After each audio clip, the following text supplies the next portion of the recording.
नमस्कार, नमस्ते. Phaltan YouTube channel मध्ये मी राजकुमार गोपने आपलं स्वागत करतो. फलटण तालुक्यातील हजारो शेतकऱ्यांचा वरदान ठरलेला श्रीराम सहकारी साखर कारखान्याची वार्षिक सभा उद्या दिनांक 18 मे रोजी संपन्न होत आहे.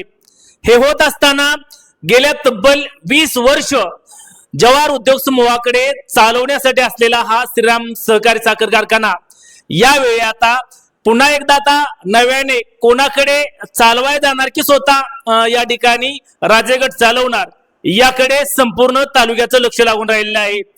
फलटण तालुक्यातील शेतकऱ्यांच्या फायद्यासाठी फलटण शहरानजीक श्रीराम कारखाना उभारण्यात आलेला आहे. गेल्या तब्बल 2006 सालापासून हा कारखाना जो सहकारी तत्वावरील कारखाना आहे तो जवाहर उद्योग समूहाकडे चालवण्यास होता. यानंतर त्या अगोदर जर पाहिलं तर तब्बल 2 वर्ष हा कारखाना पूर्णपणे बंद होता. फलटण तालुक्यामध्ये दुष्काळी परिस्थिती 2004 आणि 5 साली यावेळेस या ठिकाणी हा कारखाना बंद राहिला. यानंतर मात्र सलग 20 वर्ष अतिशय उत्कृष्टपणे श्रीराम कारखाना चालवण्यात आलेला आहे.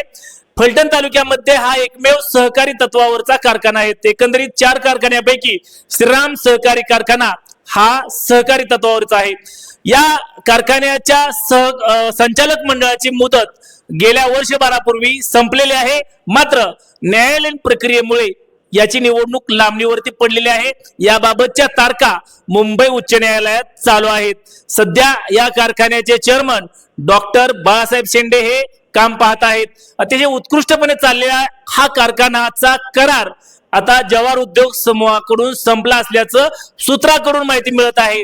याच पार्श्वभूमीवरती उद्या आता या श्रीराम कारखान्याची वार्षिक मीटिंग होत आहे आणि यामध्ये आता हा कारखाना कोणाकडे नव्याने दुसऱ्याकडे चालवाय जाणार का किंवा स्वतः राजेगट चालवणार याबाबतचे लोकांमध्ये उत्कंठा लागून राहिलेली आहे.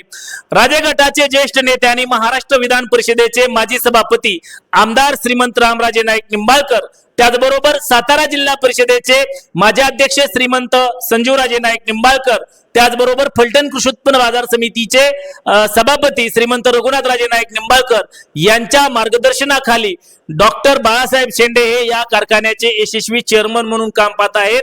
आणि या गेल्या तब्बल 20 वर्षामध्ये फलटण तालुक्यातील शेतकऱ्यांना इतर कारखान्याच्या बरोबरीत श्रीराम कारखान्याने या ठिकाणी चांगला भाव दिलेला आहे. हे होत असताना आता पुन्हा एकदा हा कारखाना कोण चालवणार याबाबतची उत्कंठा लागून राहिलेली आहे. तुम्हाला काय वाटतं? फलटण येथील श्रीराम कारखाना आगामी काळामध्ये कोणाला चालवाय दिला जाईल किंवा राजेगट स्वतः चालवणार का याबाबत जरूर कमेंट्स बॉक्स मध्ये कमेंट्स करा. चॅनल वरती नवीन असाल तर नमस्ते फलटण यूट्यूब चॅनल सबस्क्राईब करा. बेल आयकॉन दाबा जेणेकरून आमचे नवनवीन व्हिडिओ लवकरात लवकर थेट तुमच्यापर्यंत पोहोचतील. व्हिडिओ आवडल्यास लाईक आणि शेअर करा. आजच्या व्हिडिओमध्ये इथेच थांबूया. पुन्हा भेटूया नवीन व्हिडिओ मध्ये. तोपर्यंत धन्यवाद.